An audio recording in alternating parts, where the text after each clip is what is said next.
This week, I am doing a podcast with Drew Thornton. Drew Thornton, in case you don't know him, is the front of house mixer currently with Billie Eilish. I met Drew some years ago when he started out at Legacy Recording Studios. I was chief engineer. At that time, he was an intern. He moved on from there and transitioned into live sound. And he went over to Rockwood Music Hall in New York, where he sort of got his basic chops and went on the road with acts such as Great Big World, Verite, Sick Puppies, Maggie Rogers, and now currently with Billie Eilish. This podcast is broken into sort of three sections. The first section is his initial interest in the music business and working his way up. The second section is his transition into live sound from the studio. And the last section deals with some of the more technical aspects of what he's doing on the road currently with Billie Eilish. Hi, how you doing? I'm doing great. Yeah. Definitely doing great. Yeah. Yeah. Stocked up on the toilet paper. All right. If you're all set with the toilet paper, we're all good. In a couple years, when people look at this video, they're never going to understand that joke. But we are both held up here, quarantined in our homes because of the coronavirus. Yeah. Anyway, Drew, so I'd like to do this like three segments. And the way I sort of see it is like the beginning before you got into the field, like the middle sort of working your way up, and then the end where you are now. And that's when I'll get into probably more specific technical questions. But, Okay. looking back when you were a kid, like were you doing anything that sort of indicated that you would wind up in this field or in this direction, or was it an interest you always had? It was kind of a late kind of thing for me because I was always wanting to be in a band. I always wanted to get in a van and drive across the country and play music. And I was kind of like, I don't care about money. I'd rather be poor and playing music. Because I was born in Fresno, California, and moved to the Midwest. So I grew up in the middle of what I would call nowhere. Where was Like that? Circleville, Kansas. Wow. Like, yeah, there wasn't even, there's still to this day is no stoplights. When I grew up there was one bank, one grocery store, one restaurant, but two churches. Wow. So it was pretty wild. And the population then was like 145. And in my high school, there was like 30 people per class. So it was pretty, how do you say, pretty isolated. And back then it was like dial up internet and streaming music was not a thing. So it was a little hard to kind of get a grasp on what the music was out there, but we were all pretty, I was lucky to find a couple kids that I wanted to make music with. And I think that was my intro to it. And it was funny because I was the older one by like, I think a year or two. And when the other two members, the bass player and the drummer, I was the guitar player, one of the singers. And when they went to college, I didn't choose that route. When I just kind of stuck around and did Highland Community College, which was kind of like, it was something I had to do because I was staying home and I could do it. But I wasn't excited about it. I was more excited about music. And then when they left, I was like, well, I guess I could play everything because I kind of had a little bit of an interest in everything. I started on drums, and then I went to guitar, and then I was like, well, like every guitar player, you're like, oh, I can play bass, like an asshole. Honestly, I understand it way differently to this day, but I kind of started recording myself, and I didn't realize that there was someone that did this. So it was kind of a how do you say, a discovery. It was like 3 a.m. and I was like, what am I going to do with my life? Like I'm in the middle of nowhere. I have several jobs I hate. And I was very kind of like, I knew I wasn't the best musician in the world. And I was like, well, maybe there's a guy that gets paid to do all the technical stuff that I've been doing. Like I was recording myself and looping over and doing all this in like what was back then called Cubasis VST, which was a free software that came with the Tascam US 122 interfaces. Right.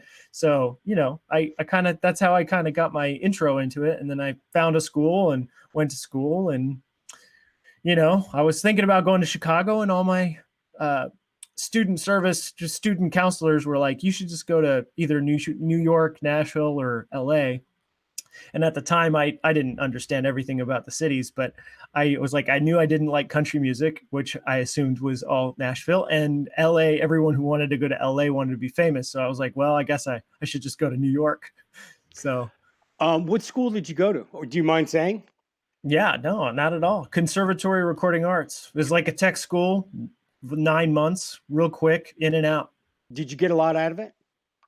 Oh, I loved it. I loved it. I mean, the crazy thing is the classes were very small.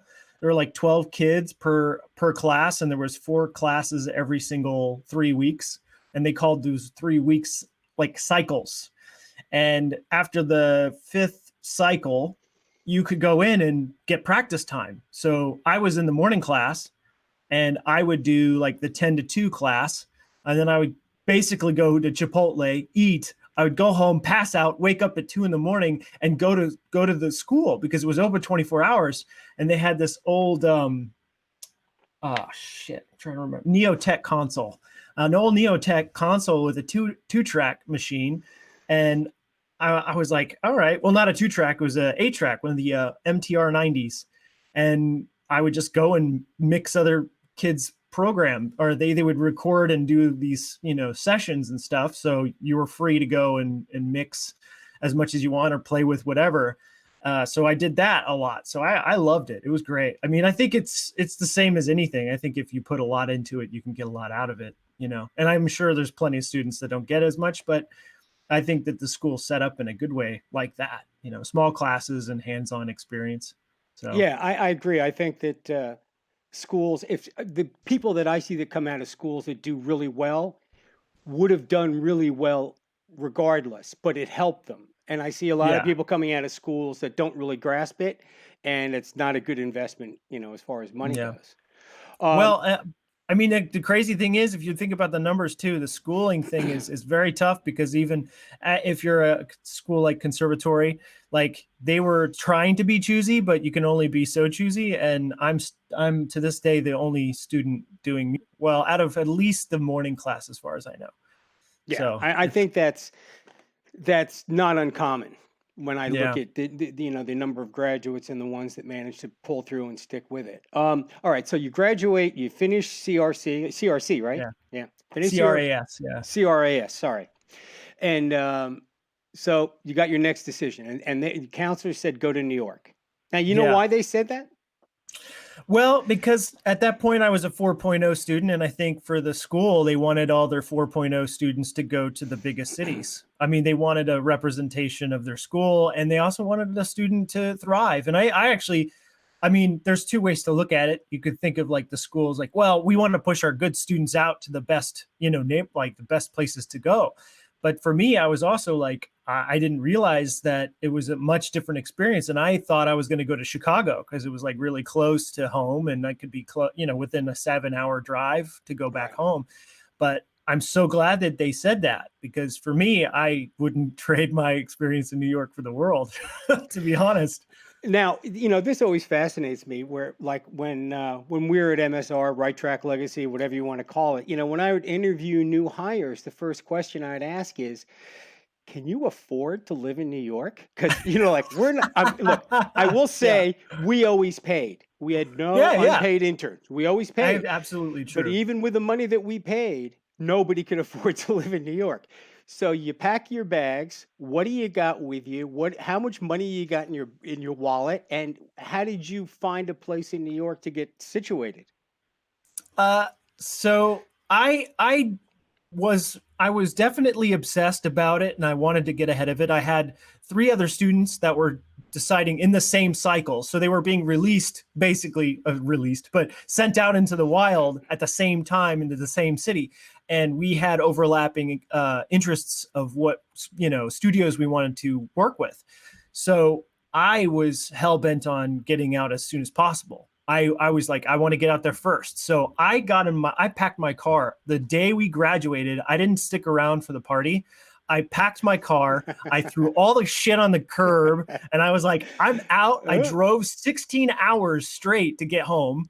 I sold my car within 2 days, right? I took that money, I bought a plane ticket to New York, and I actually, ridiculously enough, I didn't have a confirmed place to stay until I was in my the layover city. They finally answered. I knew two people that were living in Jersey, a younger couple, conservatory couple that came on before I did. So I stayed with them, which was like what was it? At that time, it was like a bus ride to a train ride to another train ride to Right. to finally get to where you're going. So I got my start at Quad Studios, which was what I thought was going to be a lot better than what it was at the time. I think they've done massive improvements, but I remember getting my interview there. I got my internship there, and at that time, it was a mess. I mean, I'm sure Yeah. you remember, It went through a but it lot of was, changes yeah, a lot of and changes, ownership changes as well. yeah. And I remember the first day there was like, I got on and I like did a 12-hour shift. I was sweeping the stairwells. I was like, someone's going to know that I'm like going through and like proactively doing stuff without, like being told to do it. And no one really noticed. And I was like, okay, well, whatever. I clocked out my hours. And then I knew one of the kids was Lise. I remember his name. And he was in Studio A. He was like, I'm going to do some practice time recording some drums. And he's like, you want to hang? And I'm like, yeah, of course. And that's exactly what I wanted. I was just wanted to be at the studio all the time. And I got there, and it was just it was the worst drum kit I've ever heard. It wasn't really like anyone playing. No one really placed mics, and no one was really doing anything. It was just like, a bunch of kids smoking weed and, listening to music really loud. And I was just like, damn. It was kind of a jarring first day. And I was like, man, I mean, like, I don't know what happened, but it all changed when I went to Legacy. Everyone was very serious. That was what I loved about it. We were all, being anally retentive about sharpened number 2 pencils. And I was like, I'm game, man. Like, people that are caring enough to care about whether the pencils are sharp, to me, that was awesome. So how did you transition how long were you at Quad? I was at Quad for about 5 months.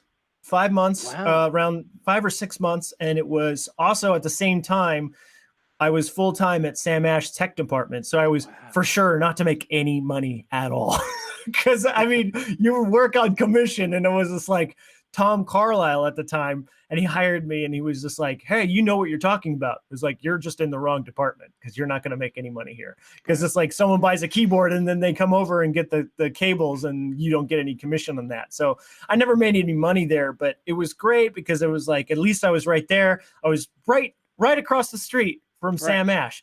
And I can't complain because I was in the perfect place, because what ended up happening was that couple came in and told me they were leaving. And I told them, it's like, please put a good word in for me. I got to get out of Quad, So they did. And I got my interview with Michael Leedy. Oh, all right. So you interviewed with Leedy. Yeah. Okay. All right. So now, because I couldn't remember exactly when you started, because there was so much chaos back then. When Sound on Sound merged with Right Track and became Legacy, and then became MSR. All right, so you go over there. You've already spent your 5 months at Quad, and so now you're starting back at the bottom again at MSR. And how was that, aside from me shouting in your general direction?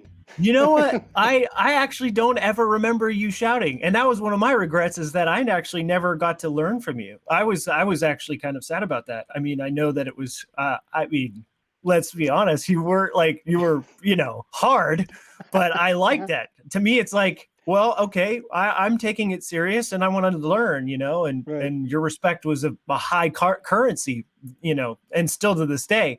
So it's like, for me, I actually didn't even see it as moving down or starting over. I saw it as, this is my first paying job working at a studio. Right. And I was so happy to make coffee and clean toilets, and I didn't give a shit, because I was like, I just did not, that studio was a different thing. And I mean, granted, I walked in and was so a part of like Ryan Kelly's many practice times before I even had someone to work with. So it was just like, it was exciting to see people that knew what they were doing, very respectful of the gear, and very interested in learning what what things did. Like I took that time, and there were so many things I learned in school, but I didn't know shit until I was actually in the studio, learning the automation, writing it myself, and like doing a record. I mean, Randall Shreve, you walked in probably numerous times on me, like doing, random things and whatnot. And it was, to me, it's some of the most exciting times I had. I can mark that as the highest point for me. It was so exciting. I mean, being from the Midwest and like walking out at like 5 a.m. and think you're on top of the world because you're recording something that's awesome and you're excited and you're working in the place where the most respected engineers and artists are recording. It's like it's unlike any other feeling. Yeah, and that was a great time and a great place too, because it could be a Broadway show, it could be Madonna, it could be Beyonce, it could be Tom Morello, it could be rock, it could be Sting, there was, just because they did such a variety of music, it was like an incredible education. Yeah, because you got to see some. Absolutely. And I mean, the one thing that was kind of disappointing is that I never actually got to assist a whole lot. Yep. But I still learn. I can't even tell you how much I learned just from doing that record alone by myself with Randall, tracking drums, and my agreement with him. It's like I did the entire record for free, but I told him under the only circumstances, like, dude, like you have to let me use any mic pre and every mic available. So it's like your record isn't going to sound the same the whole time, because I want to hear because the mic collection was extensive. It's like I wanted to know what these things sounded like, right. Right. So that was one of the things that I would never take back for the world. I think the picture that I had of the Stogies, that was the release day for the record. So were you part of that famous Thanksgiving at Legacy, where they gathered up all the leftover food, the client bagels and the apples, and they stuffed the turkey with the bagels and they made apple pie with the apples? Was that the... No, I wasn't. I didn't get to. I don't remember that one. Yeah, all the kids that worked there made Thanksgiving from client leftovers. That's awesome. Because I saw that picture of you guys in front of that is a fire on the roof of the studio I'm looking at, right? No, it was at Pete Wolford's house in Bed-Stuy. Oh, yeah. So it was in his backyard, and we all decided to do like a Thanksgiving for the people that were nice. Nice. Around. And I mean, I wasn't able to go home, so. Neither was Armando. Yeah, I know. So I was a little worried because it looked like there was a barbecue at one point on that roof, which was really a bad idea. It was a I don't remember that, but that would be a terrible idea. But again, from that time period, the people that have come out of there is amazing. If you think about Alex Wenger has a couple Grammys. Yeah. Derek Lee killing it on Broadway. And by the way, I don't know if you know this, Derek is a monster rock engineer. Like I hooked him up on a Tom Morello gig, and they got along just great. And Ian, who's running Power Station. So a lot of great people were your cohorts back in that day. It's pretty cool. Well, and I think Alec might still be with Rauichi Sakamoto. He is. I mean, Alec is. Yeah. Yeah, like it's amazing. And also Gloria, I read an article on Gloria. She's like Q-Tip's, go-to engineer. Yeah. It's like amazing. No, and to me, I love it. I think that was one of the best things and most proudest things to be a part of, because I feel like when I came on, it was Michael Leedy doing the interviews, and he was not easy at all. In fact, he was rather difficult to please most of the time. But I love that. And I feel like a lot shifted when he left. But I think that the quality was still so high, like it was an interesting time. Yeah. I mean, and also, when I was running the place, I was raised old school. Phil Ramone taught me, and he was not gentle. There was a price to pay to work for Phil Ramone, including sometimes flying objects, screaming things. So I was raised old school. Again, it's not that cool in this time period, but also I'm running a studio with a bunch of kids that are straight out of college, and some haven't had a real job before. Yeah, you know, I and know. it's sometimes you got to sort of, hey, snap out of it. You know, we have a Yeah. client here Oh, that needs to be happy. So, yeah, but I know. I do think it's a form of education that's sort of going away that does have its benefits. You Yeah. know, Well, I mean, I would say one of the advantages for me, and this was one of the things I did notice, because I mean, that was very true for most of the people that were starting there. Is like a lot of them didn't. That was their first job and whatnot. For me, I had a job since I was 12 years right? old. So And did I I. had, yeah, and it was just like I knew I did anything anyone would pay me to do. Now, let's keep that in context. But like I was literally always looking for a job, and I always like literally was always had two jobs at least since I was a freshman in high school.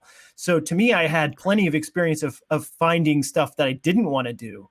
And for me, it was just like, oh, well, it's a no brainer. I mean, I'd rather do music and not make a whole lot of money than be making decent money doing a job I hated for the same amount of time. Right. If you think about it, it's a majority of your life is spent at work. Yeah. So if you like what you do, you kind of win. You know what I mean? Yeah. Oh, It's like definitely. it's kind of awesome. Absolutely.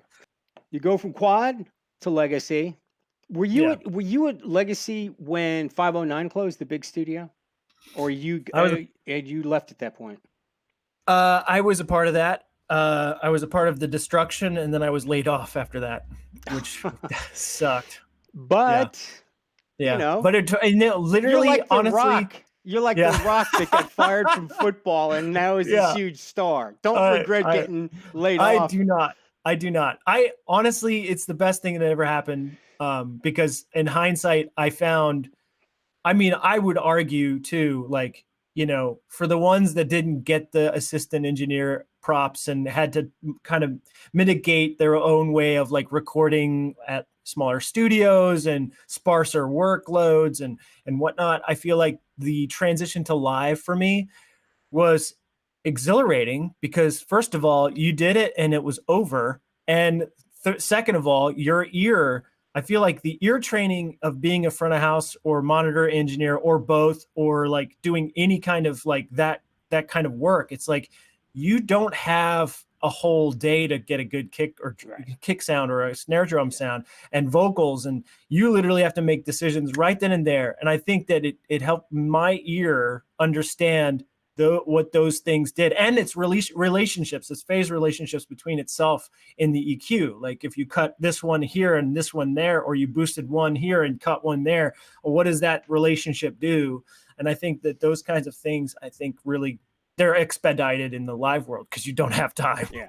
You don't Yeah. have time to think about it. Yeah, I mean, So my favorite thing used to be we don't need them anymore, but was recording live shows in a remote truck because yeah, you only had so many inputs. You had to grab it, you had to make switches, you had to ride stuff, and it mattered. yeah, And to yeah, some absolutely. degree, I think the recording studio. One thing I kind of miss that I find less common these days is when I started out in recording studios, I felt like I was capturing a moment. Like that was the Yeah, most important thing, yeah, was like, I would be working with Phil on a Billy Joel thing and Phil would go, "That's the take." And Billy would go, I think I can do one more. He would go out and do it again, go back and listen to the prior take, go, no, that one. So if you fucked up that take, do you know what I mean? And it's yeah, sort of the yeah, same thing as being like live. Is no, well, we'll get it the second time around. yeah. But anyway, No, so you left. So just for clarity, folks, uh, Legacy MSR right track scaled down in size. yeah, They closed one of yeah, their buildings, and so for that reason, they had to lay off some staff. yeah, And Drew at that time was less senior, so that's when he yeah. moved on. That's when you moved on to Rockwood. Yeah, I mean it was a pretty brutal time because it was the exact same time the housing crisis went. So at that time, uh, I got laid off. I couldn't even get a job at Starbucks, so I was pretty destroyed by that. And at that time, Matt Carter offered he knew somebody that needed some freelance audio and video editing for a sub label from Atlantic Records, and it was Rockwood Records. And at that time, I was just so heartbroken to go from a paying gig to another, internship paying nothing. But I did it, and I was like, whatever, I'll just do it. Like I don't know shit about video still to this day. Uh, but I took the gig. I did, some stuff, and I met up with Ken for a couple weeks. And at that time, I was still struggling to try to get a job. I was really kind of at my end of the leash at that point because I was also, I got on to Downtown Records for a little while. So I was working for them. And at that same time, I was doing the internship thing through Ken. And eventually Ken was like, hey, would you want to do sound here? And I'm like, and he only had one stage. It was like an 80 cap room. And it was original spot. And he was like, you want to do sound here? Like, I've never done live sound. And he's like, great. Because live sound guys generally have opinions and I could do without them. So I'm like, all right. Yeah, it looks like from the photograph that you're doing sound, lights, video, and maybe serving a few drinks at the bar at the same time. Yeah. Well, and the crazy thing is like he was, and that's one of the things too. I think that I got a lot out of it, and I feel like I always try to do that, is try to get as much as I can out of whatever scenario I'm in. But he cared about every aspect of the show. He was a huge advocate for sound. He wanted good sound all the time. Yeah. I learned so much more in such an expedited time. Like, I would say, for people that don't know how Rockwood works, they have at least 7 shows every day in every stage at that time. Yeah. They did a show every hour on the hour. Okay. And on Saturday, they would start at 3 p.m. would be their first show, and their last show would go on at 1 a.m. When did you take a pee? I'm sorry to ask this, but how does that work? Well, back then, it was like you'd only really do 5 or 6 bands, which is crazy to think. You're talking 5 or 6 shows. But I would always kind of get the band going a couple songs off, and I'm like, oh, I'm going to go check the sound in the room and walk the room. I'd walk to the bathroom and try to run back so I could cut the reverb tail before they started talking between the songs. So you really got an education there, Oh, yeah. having to deal with so many different types of acts, different rooms. Yeah. It was, I mean, to me, I think I actually did the numbers, and I know for sure it was over 5,000 shows. I did over 5,000 shows in a matter of 8 years working for them. And especially because we would do that CMJ Music Festival. Sure. I don't know if you remember that. Huge. No, it was huge. Fucking nightmare. Oh. I mean, we were doing, like, I remember one day out of that festival would always have to be a double for everybody because we didn't have enough people to work there. Right. And it was crazy because we just took on a lot more volume, but the rest of the year we were fine. We were fully staffed and everyone got 4 shifts, but we couldn't bring on another person because then it would push everyone's numbers down. So it was like, I remember we'd always have a double. And I remember one time I mixed 16 bands in one day. Wow. And I did not leave the console at all. I went for pee to take a pee, to take a piss, and went for pee, take a piss, and and literally ate at the console. I think 2 meals at the console. So, but it was crazy. So how long were you at Rockwood? A little over 8 years. Yeah. All right. Hold that thought. I hate to say this. I have to take a pee. Just give me 1 second. All right. 1 second. All right. That's the end of part 1 with Drew Thornton. Click subscribe and the notification bell so you know when part 2 is posted.